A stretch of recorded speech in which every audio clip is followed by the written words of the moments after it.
Our people expect their President and the Congress to find essential agreement on issues of great moment, the wise resolution of which will better shape the future of the nation. Never better than in those times of great challenge, when we came together not as Democrats or Republicans, but as Americans united in a common cause. Because of the political divisions we see in our country today, I also think it is a counter model for how people ought to make all kinds of decisions. We can decide to come together and make our country reflect the good inside us. And together we shall write an American story, a story of decency and dignity, love and healing, greatness and goodness. May this be the story that guides us.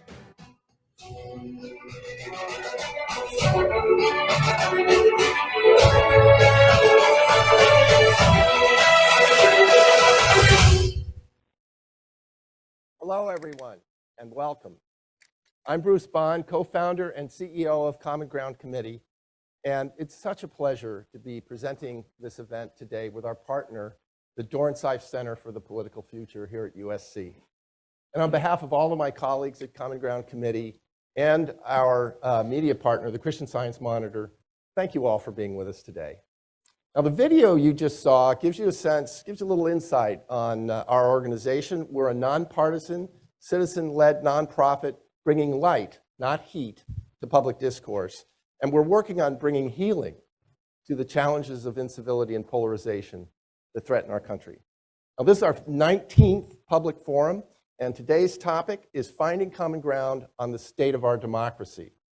And I'd like to encourage everyone to go ahead and tweet. And if you look up on the screens, you'll see there are some hashtags that you can use.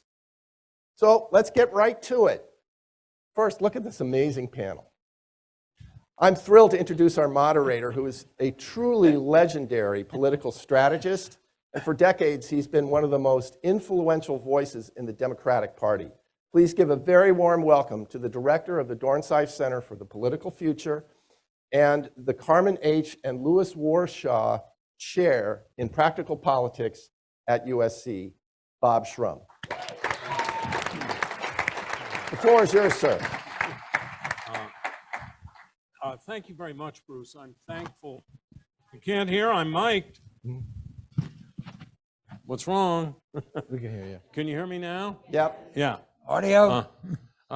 I'm deeply grateful to the Common Ground Committee, which does such extraordinary work seeking to transcend the partisan divisions in this country, for partnering with us for this discussion. Our guests are going to engage with me and with each other for an hour, and then we'll have half an hour for questions from the audience, including students who are watching remotely from the George H.W. Bush School at Texas A&M University. So let me introduce two people who probably don't need an introduction. James Carville is the legend. He's a colleague and old friend with whom I worked back in the day.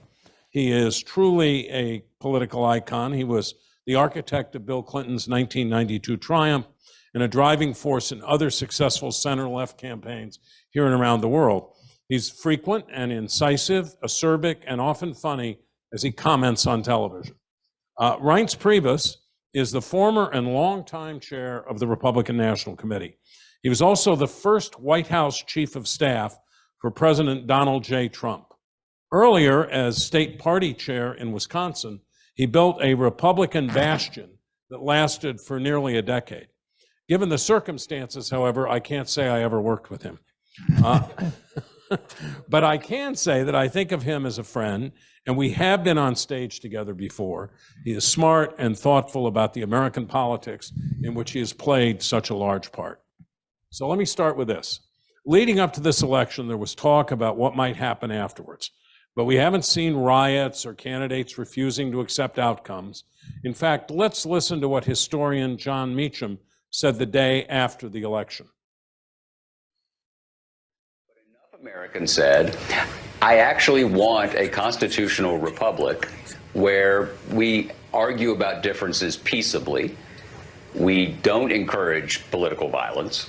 We understand that democracies are about giving and taking, and it's harder to give than to take. Our natural instinct is to take. And I think more than half the country made a decision that they would rather have a constitutional republic where you may not get everything you want on policy this afternoon, but you want to preserve a system that has delivered more good than ill. So how do each of you assess the state of our democracy? And what do the midterm results and the near record turnout tell us about our democratic future? James, you want to go first? Thank you, Bob. And I love being on campus. You know, I really love college. The best 4 years of my life was spent as a sophomore at LSU. And I just got to do that. I would be remiss. Bob Shrum and I go back forever. I've traveled with Mary, and I've traveled with he and OC. He's just one of the people that I just hold in such staggeringly high regard. And his knowledge base is so much broader than politics. You can't imagine it. So he and his wife, I had the pleasure of having dinner with him last night. And I can't tell you how lucky y'all are to have him. I also want to plug Reince's kid, Jack, is applying to SC. I just want to tell y'all, if you take him, he will double the size of the college Republicans. So I mean, if you want to break some common ground, you could have 2 college Republicans. He'd be proud of you making a pitch I'll make a bipartisan pitch. I'll make a pitch, but you know, Bob, I think you got a little stroke around this joint. Maybe you can do as I do every now and then, make a phone call to the dean of the medical school or something. I'm going to be a little optimistic here. I think that these losing politicians saw the election returns and they said, shit, this is not popular. I better not do that.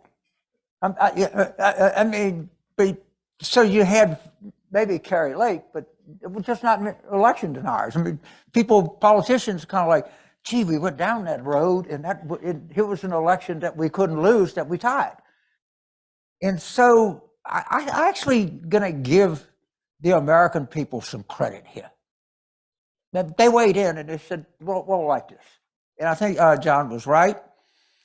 And I think this is one of these rare instances that we seldom see where the people actually ran the show. And the politicians actually had to pay attention to them. But maybe I'm just an optimist. Maybe I want to believe good things about people, but I see this like change in behavior, and I think it's being driven by the public. And so, hats off to the public. Reince, do you agree, by the way, that election denialism was repudiated in these midterms? Well, and that we're probably not going to see much of it? Certainly the people who, didn't respect the opinions of the courts didn't do so well, right? Let me just tell you my positives, at least as I see them. There weren't a lot for the Republicans, number one, but there was, I think, a feeling that we're all sort of just tired of the fighting. I think we're all kind of tired of hating each other. And I was getting that sense before Tuesday, being on the buses and the RVs, even with a lot of our folks. And I think there was that sense that we've got to come together as a country. Republican, Democrat, it doesn't matter. I mean, it can't be possible that every single Senate race in America is a contest between, a left-wing anti-American liberal or a right-wing fascist, MAGA extremist. I mean, it can't be, right? I mean, it could be that we got 2 people running who love America. They don't agree with each other a lot. And maybe that's the way we need to start looking at our politics. The other thing I thought, aside from, I think, some of the wedge issues that I think the Democrats did, they throttled us with it. I mean, they throttled us in university towns and places like Madison, Wisconsin, with abortion and other issues. I mean, they did bring out the vote in a way that I had not seen. And I know every square inch of that state of Wisconsin. I've never seen a wedge issue like that played out in such a way that no one saw it coming. Even the Democrat pundits didn't see it coming. They were on Monday criticizing the Democrats for talking about abortion in J6. Well, what were the issues? Remember? Inflation, crime, gas, groceries, right? But guess what? That wasn't what ended up carrying the day. Last thing. What I also saw was that I think that, at least in this election, that the American people have sort of glazed over the vitriol between the two parties. In other words, yes, the country is clearly, if you ask the average American, it's a 75 to 80% wrong track. Biden's approval rating's at 41%. But the American people did something funny. They said, yeah, we know that about Biden. We know what you all say about Biden, but you all say that stuff about each other so much that we're not listening to that anymore. And I'm not going to blame my senator or my governor for what is going on up here between the parties. So I think some of that stuff's going on. All of that being said, is that I generally agree that the country first is, and putting our country before party is something that I think we can all agree on together, especially we're talking about common ground. Last thing, I want to thank Bob, USC, and Common Ground for having us. It's an honor to be here on a beautiful campus with a lot of great people, so thank you.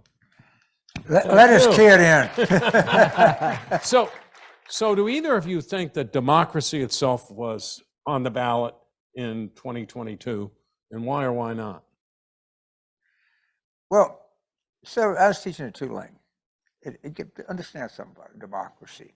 And so this was during the Arab Spring. And, yeah, people get turned out to be not much. And I said, look, if I could go to Egypt and get a job working on a campaign, how many of you would come with me? 80%. I said, okay, so we're going to have a democracy. Where the polling places going to be? Who's going to work the polls? What are going to be the campaign finance rules? Are we going to have a parliamentary democracy? Are we going to have a constitutional democracy? We're going to have a House, a Senate, a Parliament? If you run for Parliament, you're going to have districts, so you're going to have a slate. If there's a dispute, who decides the dispute? Right? Who decides who gets how much time on TV? Bob and I have worked around the world. It's great. And by the way, to have a democracy, it's not the first election that's critical, it's the second. It's the second election that determines the fate of the democracy. So it's a very difficult, complicated, inelegant form of government. And it has many different purposes. So I live in a democracy when 18% of the United States elects 52 senators. Think about that. 18% of the country elects 52 senators. And that could change.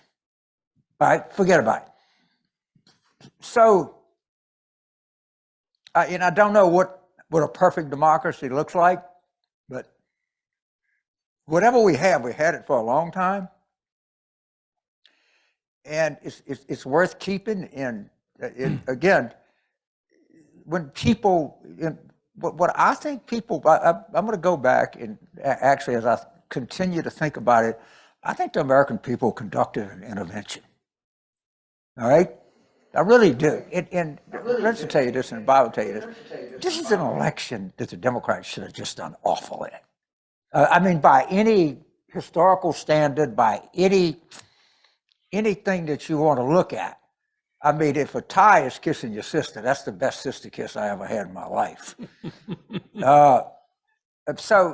Yes, but if I was telling any young person that wanted to be in politics, that was in college, if I could recommend one course, it would be comparative government. It really illuminates you in a lot of ways. And I can't tell you how much it impressed me. And it is, Bob, we worked in Latin America, worked in Israel, and when you use the word democracy, there's a lot of different examples of democracy, right? And it's very hard, it's very complex, It requires building institutions over a long period of time. I can't tell you what a complicated subject this is, so I've tried the best that I can. So let me build on that, Reince, and ask you, are there steps we can and should take to shore up confidence in our democracy? I mean, it takes a long time to count ballots, for example. And what about passing the Electoral College Reform Act during the lame duck session of Congress? Well, first of all, I don't think it should take a week to count ballots, but I also think that there's already been examples of states that do all-in mail voting, and they do it right. I mean, go look at Utah, go look at Colorado, go look at Oregon. I mean, we've reached the point where for Republicans, it's time to stop complaining about mail-in voting and just get better at it and get off your rear end and realize that, you know, it's election month, not election day. But I also think that elected officials, and perhaps you say a solution would be, you know, a bipartisan group of attorney generals and governors that get together and say, we're going to address this voting system issue. We're going to look at the states that do it right, you know, and we're going to copy it. But, you know, I want to touch on, if you don't mind, this democracy issue. You know, one of the things you've got to keep in mind is that when the general public looks at these elections, you know, the way I look at it is it's always democracy when we have election day. It was democracy in 2016 when people were looking for the biggest middle finger they can find, and they found it. That's democracy. It's democracy when we think we're going to win in a landslide, and everything tells us we are. The data says it.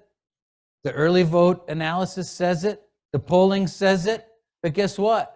We, the people, didn't say it. That's democracy. So the one thing to keep in mind is that when you're in the weeds in politics, and as James just said, I mean, what he's really saying is about 200,000 people in this country decided every one of these Senate races in America. 48% of the folks are hard-set Republican. 48% are hard-set Democrat. We never had that level of partisanship where the middle is almost gone. In 1976, about 38% of the general public, not leaners Republican, leaners Democrat, but pure independents, about 36%. Today, that number is 9.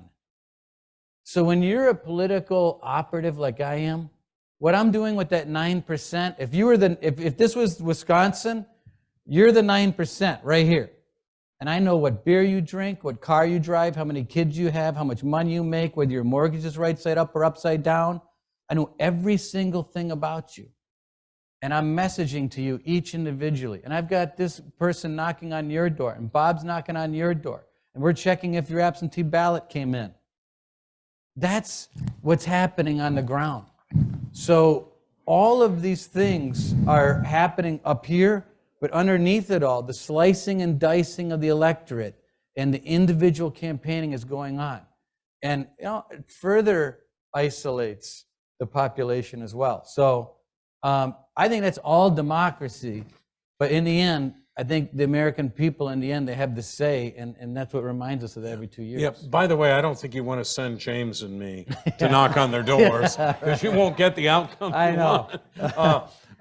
You both sound pretty optimistic. So let me ask this, and Reince, maybe you can start this time. What can we do about the threats of rising violence that we've seen from Charlottesville to January 6th, to threats against a Supreme Court justice, to the attack on Paul Pelosi? Can you assess the impact of social media on the accelerating polarization in our politics?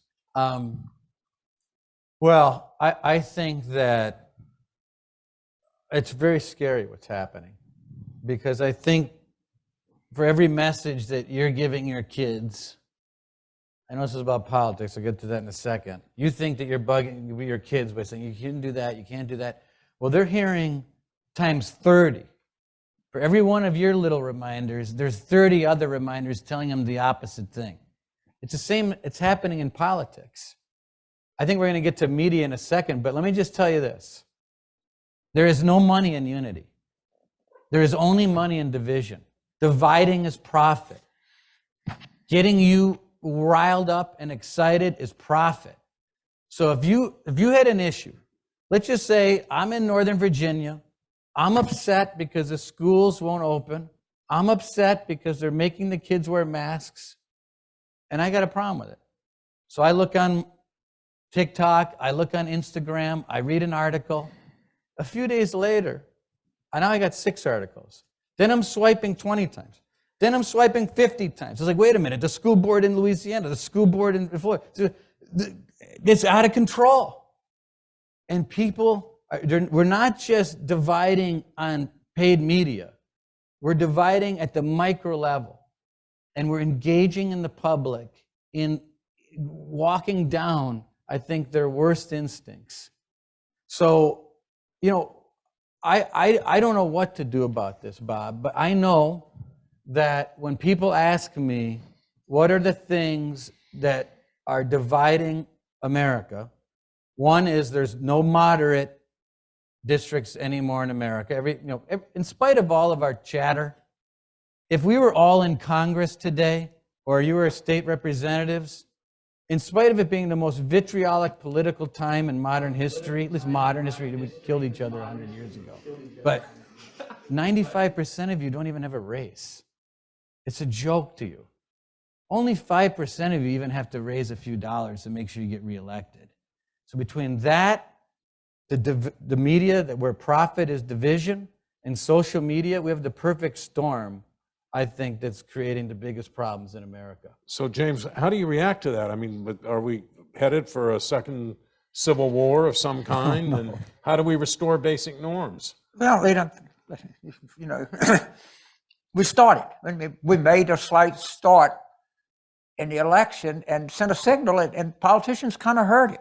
Honestly, they reacted differently to 2022 than they did to 2020. The violence, you just have these people that all they do, if you go in the site, I have a brother-in-law that does that. And he's a great, these people look normal. They'll pull the door open for you. If you have a heavy bag, you're trying to get it out of the luggage compartment in an airplane, they will help you. They look totally normal. And the shit that comes out of their mouth, you go, oh my God, man, who told you that? Then he says, James, I do my own research. Oh God, when somebody tells you that, stand by, okay? Or when somebody says, I'm not saying, but I'm saying, I said, you better shut up because you're getting ready to say something. But so you have that, and I understand it. COVID drove some people crazy, almost drove me crazy. I mean, I don't know the answer to it. Obviously, you're about opening schools. Well, the kid died, horrible, the kid, but you ever look at the lunchroom lady? You think she's vulnerable? The school bus driver, the custodial workers, the school teachers? Yeah, I said, a school teacher was 2 years from retirement. And she'd work for me in the Shenandoah Valley, and she'd come by and cook after school for me. And she said, man, I don't know if I want to go. I got high blood pressure, I got diabetes, I'm 2 years away from retirement. And I understand that. And I understand and I understand people that say, we're really stunting the development of these children, but it ain't an easy issue. That's my problem. There are actually two sides to it. Does the mainstream media make this easier to deal with, or do they actually complicate it? The mainstream media, because I hear this all the time, they actually have less power than they've ever had. Let me give you an example, and Bob and I remember this well. You're too young. In 1967, Lyndon Johnson said, I've lost Walter Cronkite. I've lost the war. Well, if you lose Wolf Blitzer, you ain't lost shit. Who cares? Okay? And people go, because I like Wolf. I would say the same thing about anybody else. But in 92, on our campaign plane, God, it was packed with reporters, and we even had to have a trail plane. Now, there's probably 20 people because they don't have the power, they don't have the money, the consolidation, everything. And so we just kind of say things. But what's happened is media consumption is not people.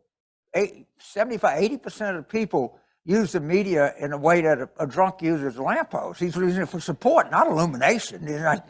He's just trying to stand up. So people say, hey, if you give me $25 a month, I'll tell you everything that you want to hear. And I got an algorithm, and I can, just like Reince has something that tells you what the voters.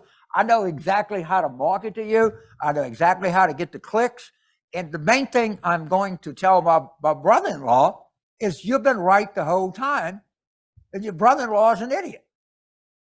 All right? And they'll do anything to get his $25 a month.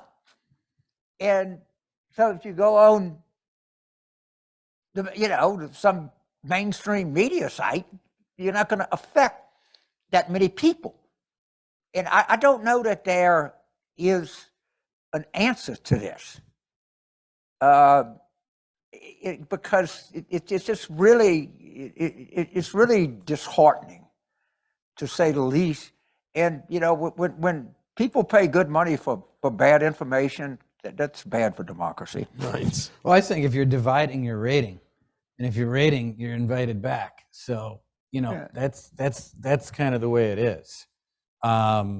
So, I remember running the RNC, and there'd always be books from other conservative commentators, and the books were never about, well, here are the 12 things the party's doing well. It'd always be like, here are the 10 things that, make them suck, and here's what they should do to fix themselves, because if they don't, then we're going to lose our party. I mean, and that book sells, right? You can see it, the people who leave the White House, right? The people who are selling books are the people that are dishing the most dirt. I mean, can you imagine working in the White House and you're dealing with, issues like USMCA, you're dealing with issues involving Syria, and you have to worry that when you're talking to someone, they're going to turn around and write a book and go sell copies. Because why? Because dividing sells. And it's a huge problem. I don't know how to fix it, but I do know it exists. And the other piece is last thing. It also speaks to what the individual members in the party think they need to do to be popular too. 20 years ago, one other thing. 20 years ago, 30 years ago, 40 years ago, when you went to Washington, you became an expert, say, in armed services. And you became known in armed services, and you had this expertise that you developed, or whether you're ag person or a commodities person. And then when it was all said and done, you had this wonderful career, and Congressman Shrum is here to talk about what's happening in the world. And by the way, he's on the board of Lockheed Martin and Northrop Grumman, and he has an expertise. Today, you just have to get on TV. You just have to get on TikTok. You just have to get clicks. The people who are raising the most money in both parties are people who have accomplished nothing when it comes to a career. So it's changed in the sense of what the career is, or what these elected officials are doing, and what it means to be, famous and elected.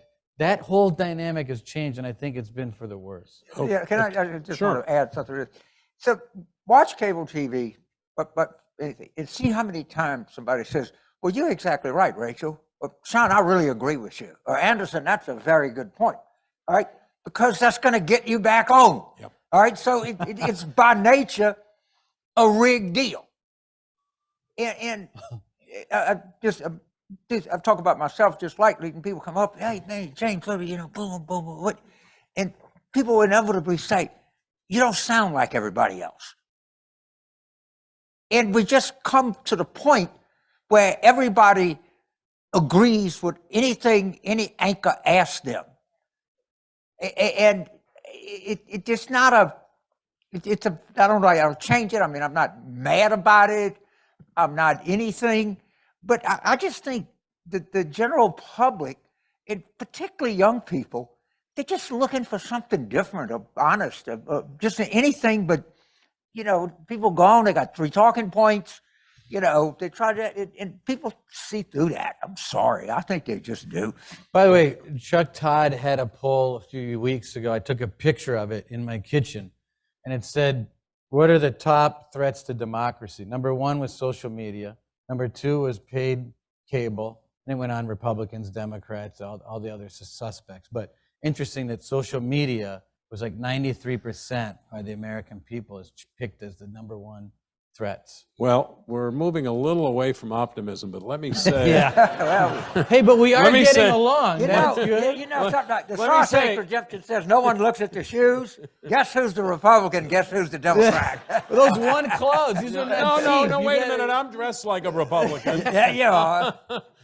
But you work deceptive. there. He's deceptive. He's got Right. nice jeans and wonderful shoes on. So, as I said, we moved a little away from the optimism, and there's a lot of doubt about institutions in this country. Take a look at this Gallup poll from July, and I think they're going to flash it up. Or I can read it, sort of. Can you all see it? Yeah, okay. When you look at the Gallup poll, I think Congress is at the bottom, but no one's doing very well. Confidence in our institutions is draining away, and Congress at the bottom, doesn't that make it hard for Republicans and Democrats to get along and get things done? When in fact, if they actually got along to a certain extent and got some things done, maybe confidence in the Congress would go up. Well, and Reince, they actually have made some pretty significant common ground accomplishments. And we just can't sit here and not say that they're not some positive things going. Let's go through them. Let's go through them. The chip thing was common ground. The infrastructure Cures thing. Act. The what? Cures Act. Yep. That was one. Okay. The marriage equality. Sentencing reform. Infrastructure. Yeah, infrastructure. So There's a lot more that happens that doesn't get if you covered. want to connect with people, tell them the truth. All right? There's certainly insufficient. It's all of this, but it's not in Ukraine. I'm sorry. For the most part, there's a lot of common ground there. See, don't just assume, because if you tell people everything is bad, most things are bad. We can argue whether most things are bad or half the things are bad, but it's not all bad. Is that why people think Congress is that why they hold it in such disrepute? Because they're told things are bad there and aren't told about the good things that are happening? I think that it's remarkable how much does get done in Congress that you never hear about. Another one where there's common ground that has united Americans, China. Yeah. I mean, for the most part, most of the Republicans agree on our sort of new, sort of hawkish view of China, and most Democrats have in the past. And so now there's some agreement on China as being a real threat to the United States and the world. The one thing I'd say is one of the reasons why it is a challenge. So I do think that there's a lot more positive than negative as far as Republicans and Democrats working together. But the reality is that when I said before about how 95% of everyone in the House of Representatives is safe, it's because there's no real competitive districts anymore. So if James and I were best friends and we had a beer together every night and we lived in San Diego, here's the reality of where we are. His district goes that way and it's 80% Hispanic and 80% Democrat. My district goes that way, and it's 80% white and 80% Republican. He's not coming to the chamber meeting on Wednesday. I'm not going to the Hispanic Church Festival on Sunday. He's talking about, well, what about the kids that are here through no fault of their own? I'm saying, well, what about putting up a 100-foot fence on the border? Same media market, same newspaper, same article. We're saying the exact opposite things.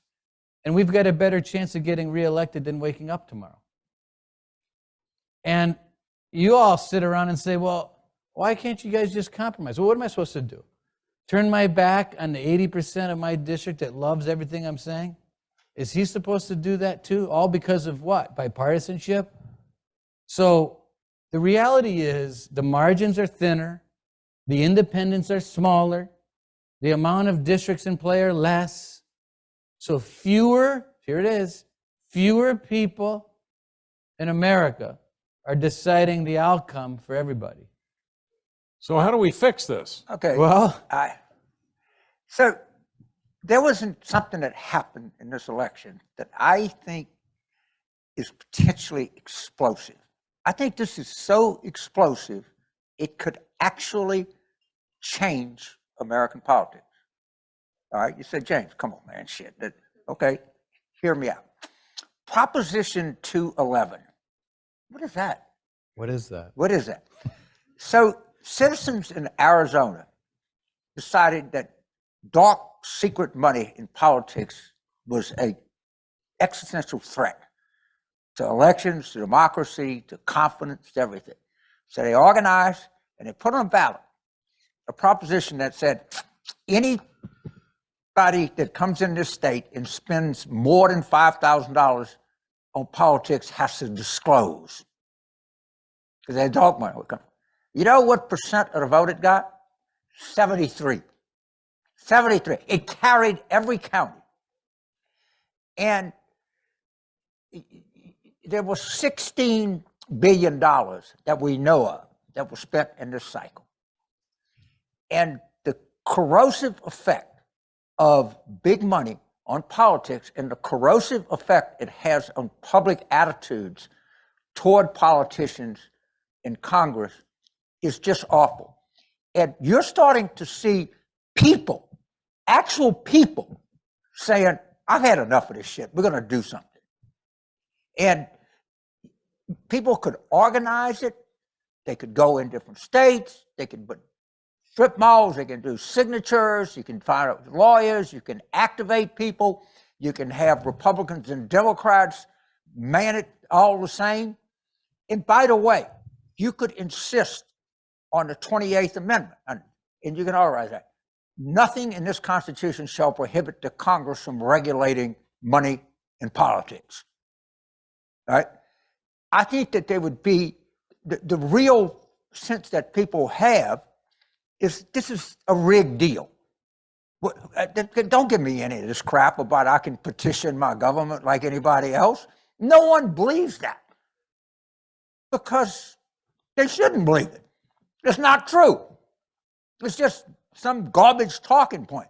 But what an individual can do is start organizing people and saying, I ain't waiting on them. We're going to go get the signatures. We're going to put it on the ballot. We're going to do the work.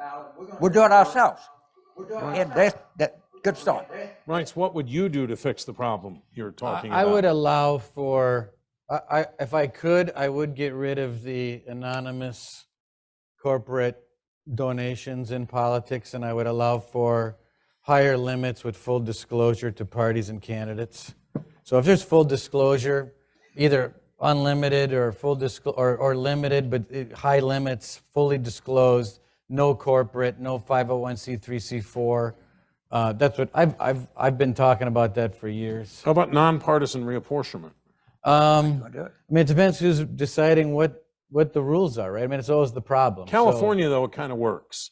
Yeah, I'm not an expert on what California is doing, but certainly, you know, unpacking districts to, I think, make seats a little bit more competitive would be great. But you know, these things are challenged by the courts all the time, and part of our problem is that in spite of people not liking the way that these lines get drawn, they are constitutional. I mean, they get brought up and down the federal courts every 10 years, and they see the gamut of the judiciary. So trying to change something that isn't, that it's constitutional is pretty tough to do in states that don't want to change. It's only constitutional because the Supreme Court says it is. It's true. You can't tell me that Louisiana has a 33% black population and has 1/6 of the congressional delegation.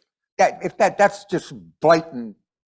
That's blatantly in violation of 15th Amendment, I think. But my opinion does not count. But of course it does. That's why you're here. Well, if I was a Supreme Court justice, it would count. But I think it's insane. So before I'm going to ask you one other kind of surprise question, then we're going to turn to questions from the audience. But I want to talk about the elephant and donkey in the room first, the apparent tensions in both parties. The Murdoch media, outlets from the New York Post to the Wall Street Journal to Fox News, along with a number of other Republican office holders, seem to be turning away from former President Trump in favor of Florida's Governor DeSantis. I mean, you can see this on the screen. And by the way, there's one other headline here that I think is absolutely amazing. In the New York Post, look at that. That's the day before Trump was making the announcement. Florida man makes announcement. See page 26. I mean, that's pretty amazing. At the same time, some Democrats are talking about a different 2024 nominee than President Biden. How seriously do either of you take these developments, or are they just noise? You want to go first? Yeah, I mean, I ran, as you all know, the RNC in 2015. We had a 15-person circus that went on and on and on. I happen to believe that primaries are good. I think that they make candidates stronger. I think it makes the party stronger. Where we are today, we're going to have a big primary in the Republican Party. I think that's a good thing. And whether that's, a sea change from where we thought things were going to be before the midterm, maybe.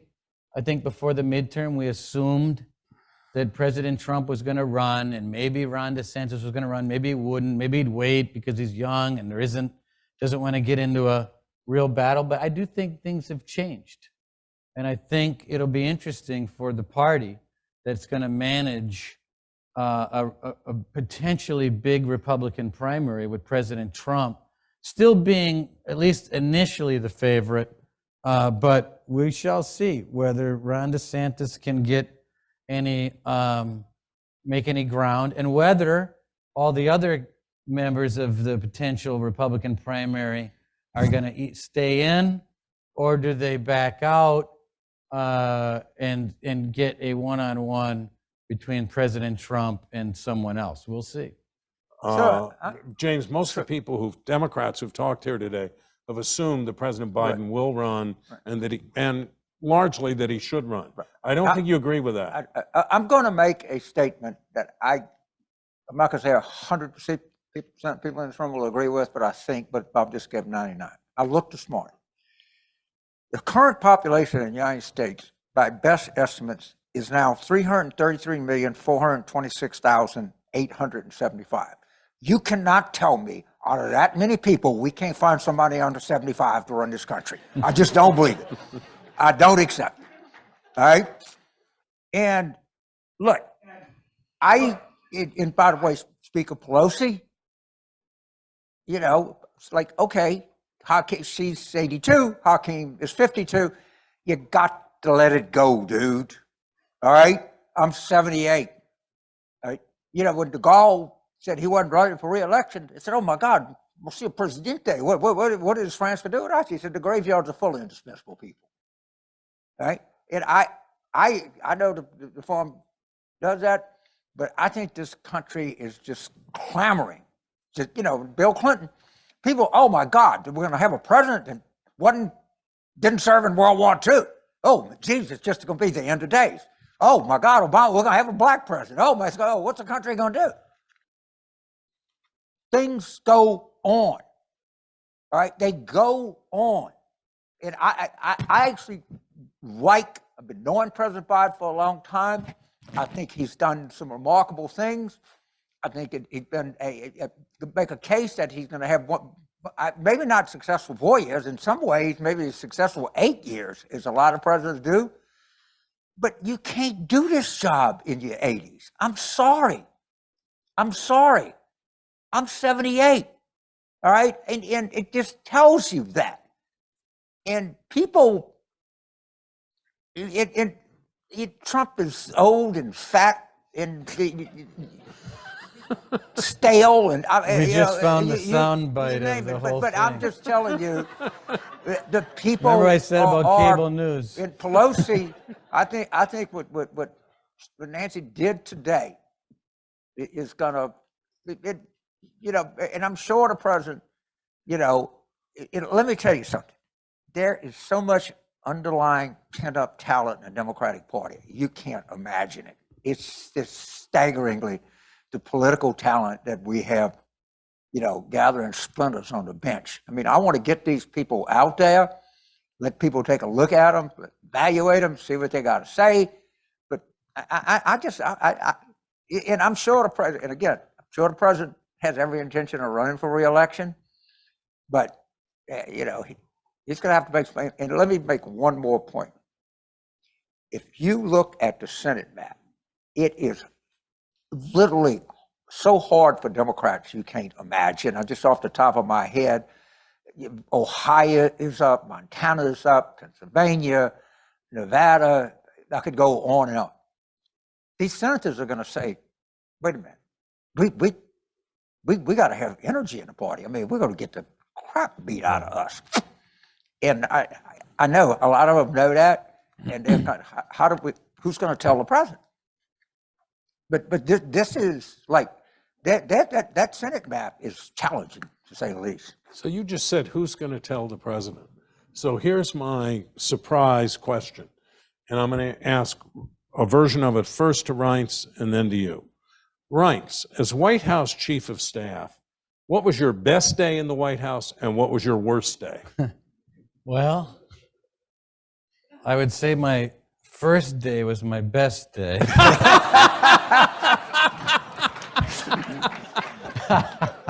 Not because everything went downhill after that. Oh, maybe your last day. Yeah. So my first day, I remember when we got done with the parade, and I walked into the West Wing and went up through the West Wing and up to the residence. And we had a kind of buffet dinner up on the second floor there, you know, the big dining room.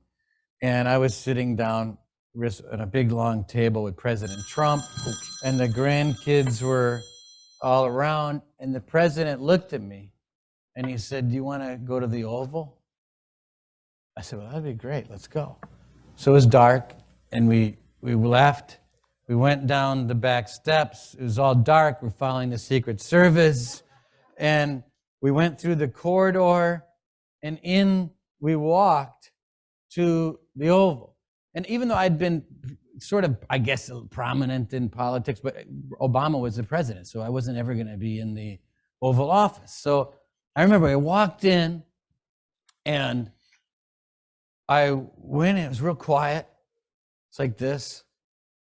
And I looked over at the president, and it was the first time I could see, like, the real weight. You know, because Trump's tough. You know, he's a force of nature, so you don't get to see him ever looking like. So I remember him standing like this. And I remember he was looking at it and he said, "Wow." And he looked at me, and he said, "Can you believe it?" I said, "No, Mr. President, I can't believe it. I can't believe it." And I walked down to my office, you know, the chief of staff. Yeah, sure. No, what? And I walked in, and it's dark. There's nothing there. Computer screen. And there's a Bible verse that Dennis McDonough left me, and a password for the computer. And that's it. That's how you start running the United States government. Just like that. There was no manuals, a couple little meetings. That's it. You're running the show. Worst day. So I walked in to the Oval again. No, that wasn't my last day, but I walked into the Oval, and I saw a pretty gal, mid-30s, with her 2 little kids, dressed up beautiful, waiting in line for the president. And I was trying to figure out what was going on here. Why were these people? I couldn't, you know, I was lost track of the day. It was the day the president was going to give his joint speech to Congress. And I looked at this gal, looking at these kids fighting each other, like kind of goofing off, little brother and sister. I said, "Wait a minute. This is the wife of the Navy SEAL that died in Yemen." And if you recall, there was a time, if you recall, that we were talking about ISIS group that was making bombs, and they were putting them in laptops. And they would take the bombs from the laptops, put it up against the window, of a commercial jetliner at 33,000 feet to blow these planes out.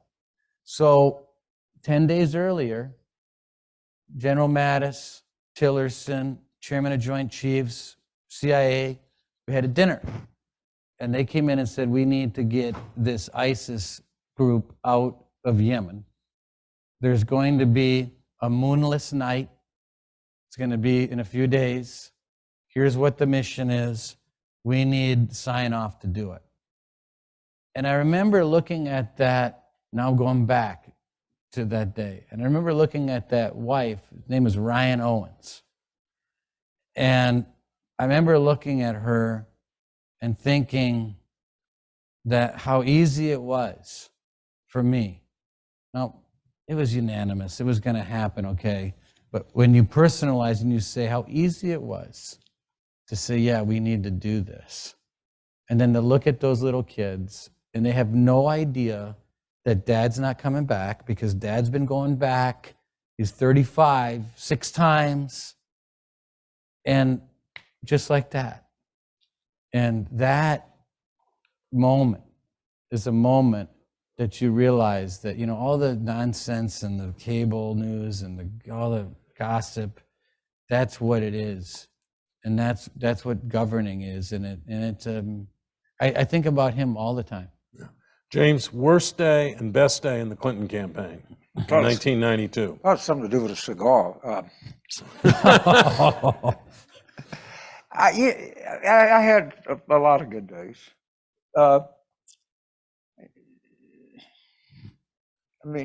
Election day. Yeah, election day. But you know, I really did.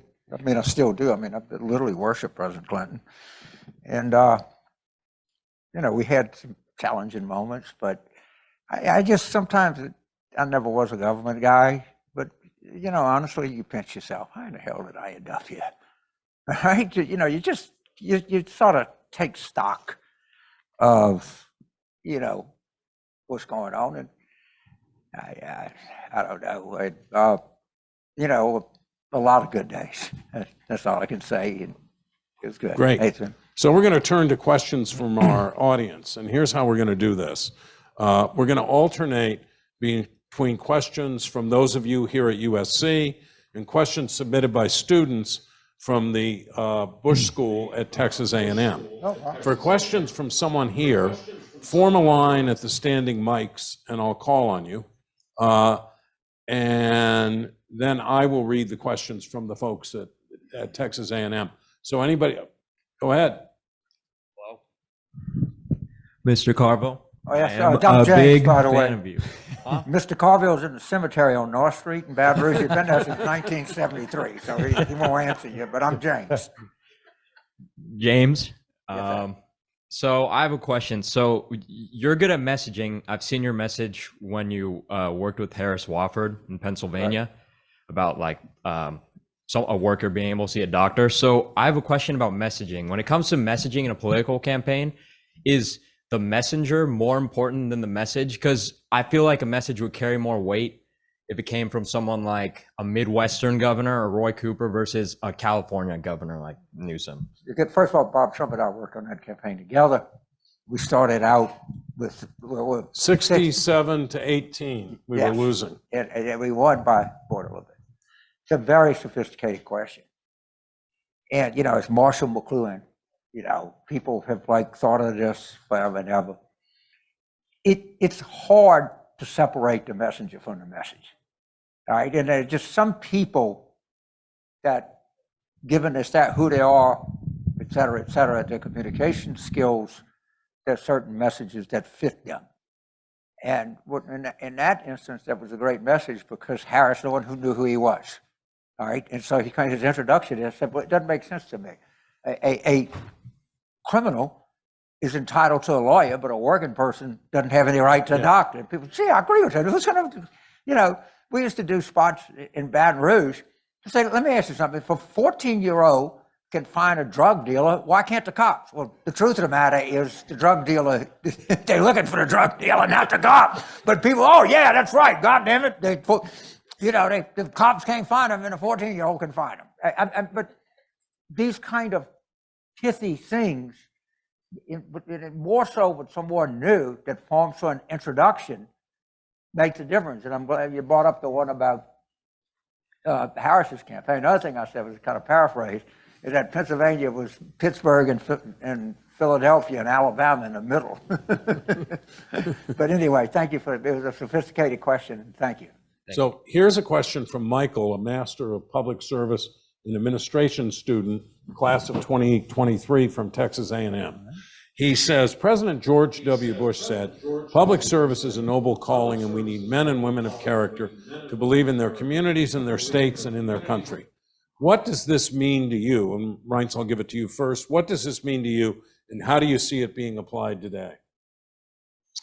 Well, first of all, I agree with it. I think for the most part, the people who are out there running in these competitive races across the country that we just went through, I think for the most part, they're patriots and they love the country. And I think that we need more Republicans and Democrats to say that about each other instead of the scenario that I outlined earlier about how we got these two polar opposites, which isn't really the case. I think we need more people that are willing to get involved. If you're a student out there at Texas A&M, I was a person who I came up through the ranks a different way. When I was a teenager, I was volunteering for the local party. I was going to events. I was putting up yard signs. I became a college Republican president, a student body president. I was a volunteer. I never made money in politics ever until I finally won on the 7th ballot at a Republican National Committee election. They couldn't decide on who they wanted to win, and I just lasted longer than everyone else. But the reality is that I think if that's your calling and you're out there and you're interested, the one thing I would tell you is that if that's your passion, to pursue it. I was very fortunate. I know James is the same way, that as a young person, I had a passion about this. I loved it and I pursued it.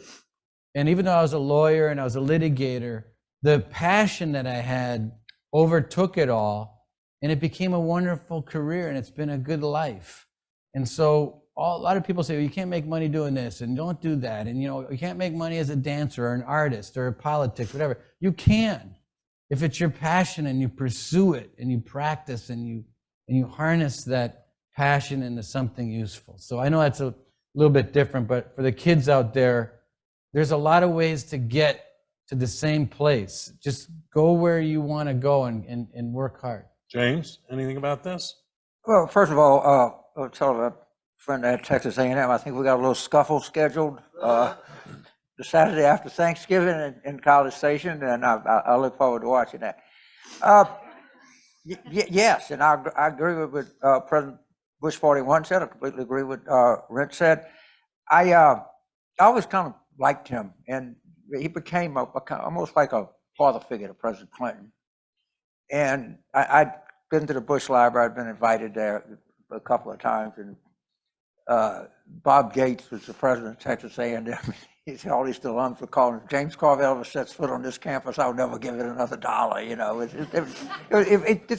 These charged things are not, they were present back there. But I would tell this young man that you've got some real first-class advice. I don't like admitting this, but you go to a real first-class university that does real first-class things, and I'm sure you're going to have a great future. And they might beat LSU. I think we're a little happier with our coach than they are right now, but I'll leave it at that. Next question from USC. A question about message and messenger. James, you said that the Democrats should nominate somebody on the planet under 75. Who is that person, or maybe the top 2 or 3 people that you think would be the most effective candidates for the Democrats? Who, Reince, do you think would be the toughest candidate to run against on the Democratic side if it's not Joe Biden? And on the message itself, is what you said in 1990 still true? Is it still the economy, stupid, or is it something else?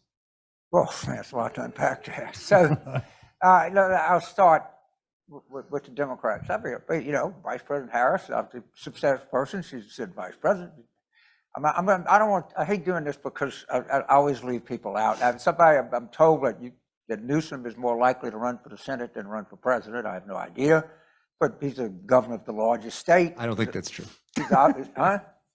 He obviously has to be taken seriously. I could go on and on about J.B. Pritzker, governor of Illinois. What about Big Gretch? I mean, she's going to be a real force in national politics. Gretchen Whitmer, the governor of Michigan. Of just, you know, blazingly successful campaign, big, huge winner. You know, a woman of a lot of stature, substance, you name it. Gina Ramalto, the former governor of Rhode Island, is now Secretary of Commerce. Amy Klobuchar, who ran a very credible campaign for president. Pete Buttigieg, the current transportation secretary. Roy Cooper, the governor of North Carolina.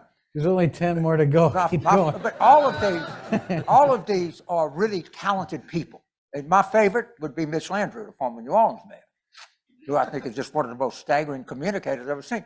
But the point is, there is a whole, what's the word? Plethora of the word. There's a whole bucket load of really talented people on the Democratic bench. And I probably let some people out, and I'll get people calling and screaming, and you didn't mention my candidate's name, and I apologize in advance.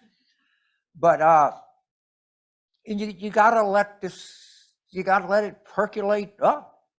And, you know, remember the first thing on that whiteboard was change versus more the same.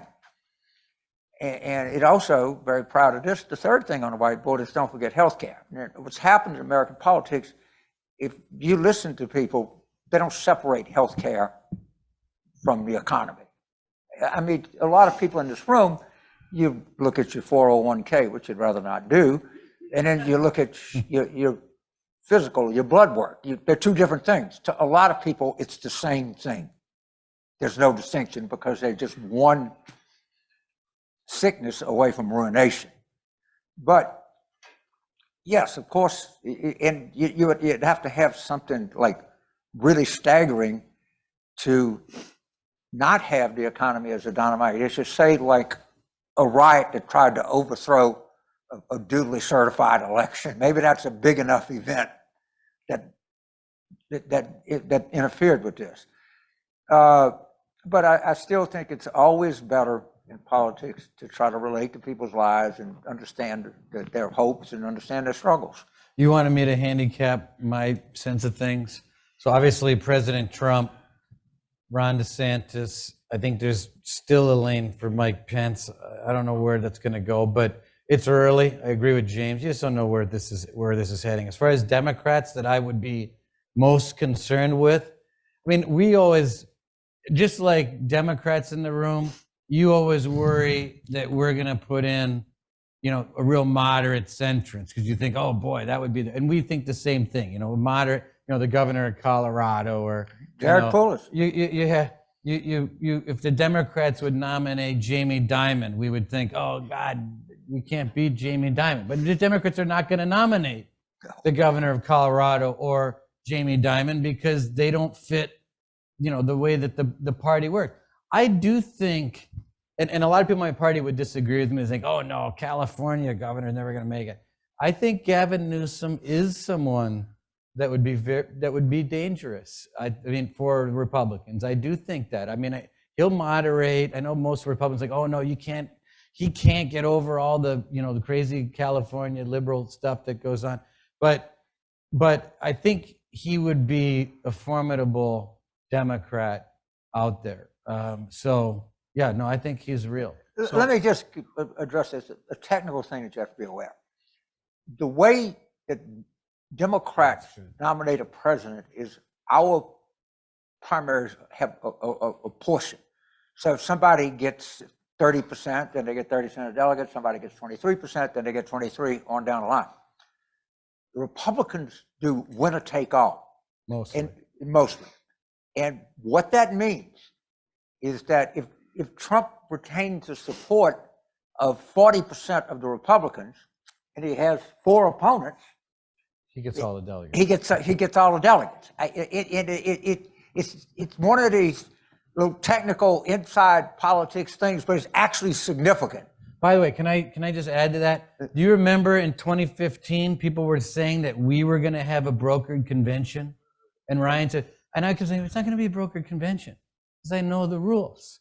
Right. And the rules are just not going to allow it. It was the Democrats that are gouging each other's eyes out until June, and Bernie Sanders and Hillary and all the nonsense. So, yeah, that's a good point. As you're watching, these are like just not arcane. This really matters as to how it works. Brokered conventions are unicorns.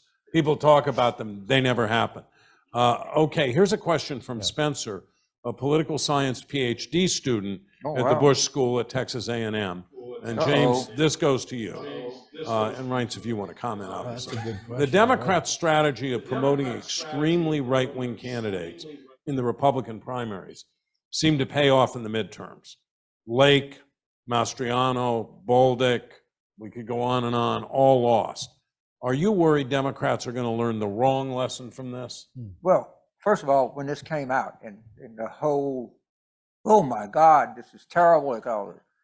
When I'm running a campaign, I got to tell you, I'm trying to do one thing. I'm trying to win it within the law. That's my job. All right. When you give James Carville as a campaign manager, you make a donation, you show up, you stuff envelopes, you walk precincts, you expect one thing out of me, to try to win the election. And if I think that I can get me a better opponent and it's totally legal, God damn it, I'm going to do it.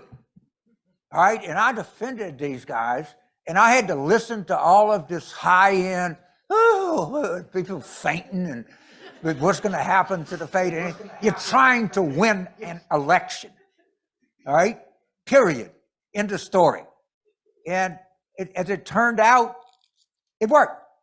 And I want to say, if I was given the designation of the Democratic Campaign of the Year, Josh Shapiro. All right? I barely know Josh Shapiro, but I mean, he got in at every level, and he fought and kicked, all right? And, you know, he went all over Pennsylvania. He said, you want to talk about crime? Let me tell you, he didn't shy away from anything. And he had a lot to do with Fetterman winning because he won by so much there wasn't that many ticket splitters. But Josh Shapiro is a groin-kicking, face-smacking, you know, James Carville kind of politician. I got to tell you that. A lot of common ground here. Yeah, a lot of common ground. No, okay. I'm good. Next question from USC. Okay, James, I'd like to personally thank you for the approximately 500 emails I received in support of Catherine in Nevada for her election.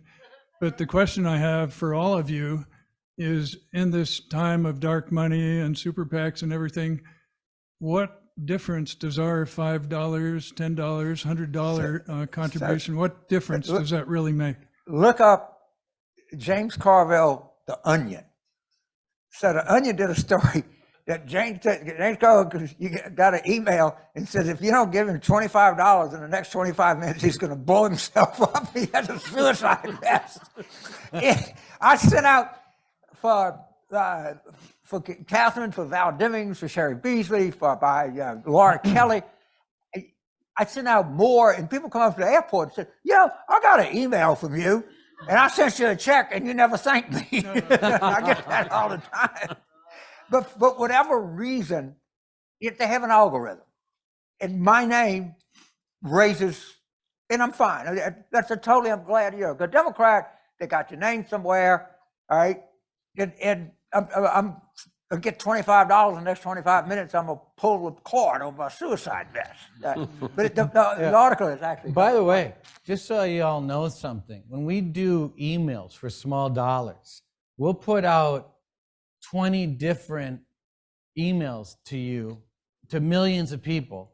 And in real time, depending on which name was getting more clicks, the other emails that weren't open would switch to the email that was getting more clicks. So if James's email was clicking more than some other person, then all the rest that haven't been open would click over too. This is all the reason you're getting so many James emails is because number one, you give, and number two, you tend to click on his name.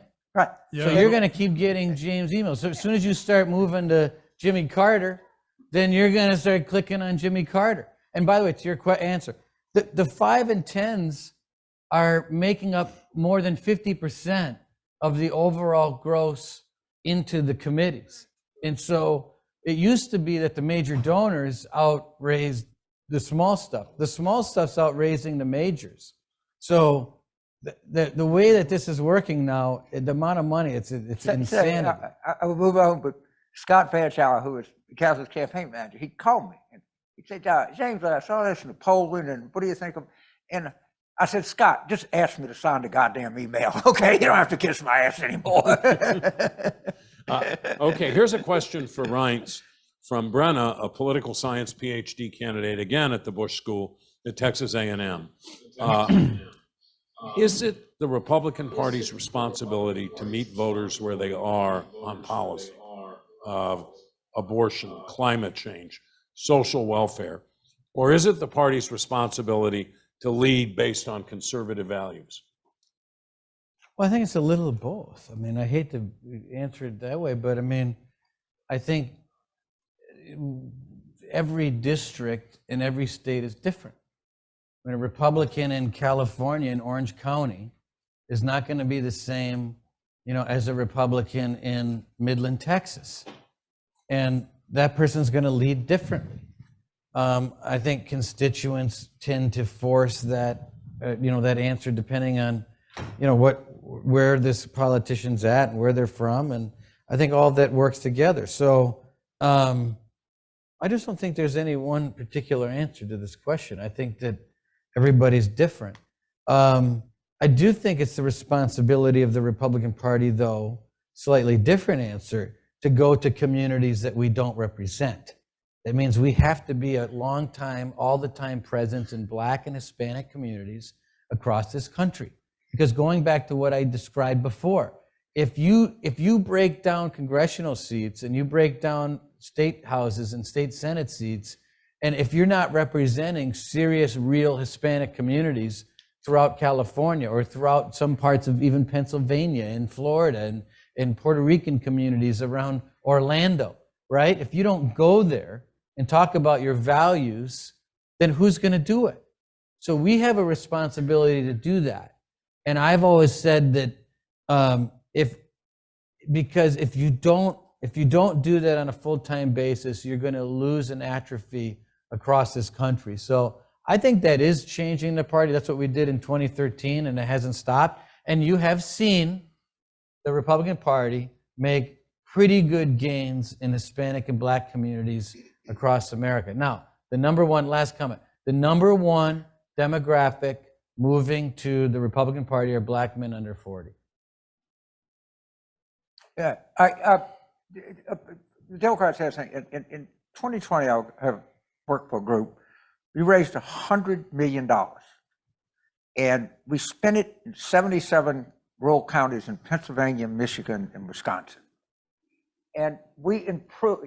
In my theory was, and one of these that blind squirrel finds an acorn every now and then, was that if you lost, instead of losing 81 to 19, you lost 76 to 24. You would change sea level. Yeah. That's and it actually worked. That's right. I mean, people, they did analysis, and those three states, we said, look, you carry these three, you're going to win. And everybody wants to that's fine. It turned out in Milwaukee, it turned out in Detroit, it turned out in Philadelphia. And what we found, we do consumption studies. I want these PhD students to understand this. And we double-blind test. So we would run a message in one county in the Pennsylvania T, and wouldn't run, and we'd poll. Then we'd run a message in one and not another. Then we'd come back and see again. So we actually knew what we were doing. The other thing that we found out is in these counties, the average age of a car was like 11 years. And they're not on social media. They're on AM radio, which has been totally vacated by the Democrats. Well, we bought a slew of AM radio signs. And we did newspapers, things that looked like a newspaper, crossword puzzles in it, they had everything, but it was obviously, if any sophisticated person would read it and say, hey, this is a pro-democratic thing. Most people, when they get their mail, they read it. All right, I grew up rural. Man, you got a letter. Geez, oh, great. Look what we got here, you know. Almost glad to get a bill. So, you know, and the Republicans do, and it's 100% true. These races are won sometimes on the margins. And the better people in this business find out what the most significant margin is. Because if you, in Georgia, you know, you get instead of losing the black vote 94-6, you lose 88-12. Shit, that's a lot. That's a lot. If you have between a governor's race and a Senate race in Wisconsin, raising over $200 million. So not, you know, it's not California, it's a smaller market, right? $200 million trying to influence 50,000 people. That's what these races come down to. So you talk about a wedge issue, that's what he's talking about. If you have 50,000 people that, even though we all have our strong opinions in this room, most of you have an opinion, you wouldn't be here. You like this stuff. But imagine after all that is spent, after all the insanity, you're still undecided.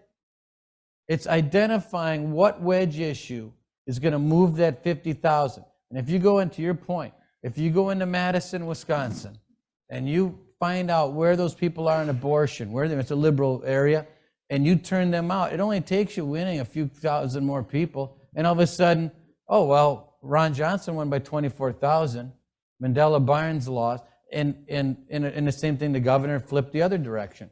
That's what this comes down to. Well, John Fetterman did a brilliant job of going in to some of these red areas in Pennsylvania. He didn't win them, but he cut the margins. So I said to the party, after we lost in the governor's race, we looked at Madison, we looked at Dane County. We got 21% of the vote. Republicans lost by 180,000 ballots. That's 30,000 worse than we've ever done before. And my view is, which gets to parties speaking to communities that they should be talking to, but sometimes they write them off because they think we can't win anyway. No party should ever accept having less than 30% of the vote in any county in America. If Republicans and Democrats took that as a basis rule, then you'd have both parties communicating to more Americans across the country. We're going to try to squeeze in one more quick question because we're tight on time. Well, it's got to be a good one. Hey, what's up, dude? You got it. It's all on you. It's all you. It's your moment. Yes, of course, sir. Permission to speak freely, Professor. What did he say? He asked for my permission. Oh no, this isn't going to be good. I can tell already. You know, when I do a meeting sometimes, I said, do y'all want me to speak frankly or just want me to kind of lollygag around here a little bit and tell you what you want to hear? Oh, okay. Well, okay. Thank you. Go ahead. Speak frankly. Thank you, sir. This is mostly a question directed to Chairman Priebus. As the head of as the chairman of the Republican National Convention between 2011 and 2017, during that time frame, we've seen a rapid increase in election interference from foreign nations, specifically with Prigozhin and Vladimir Putin and with their troll farms and so forth in the Russian Federation. I just wanted to know from your end, were you ever aware of the increasing risk of election interference from foreign countries? And going onwards from 2024 and beyond, what is your opinion regarding the use of social media by foreign nations, some hostile, some allied towards us, and manipulating our electoral position process? Withdrawn to keep talking.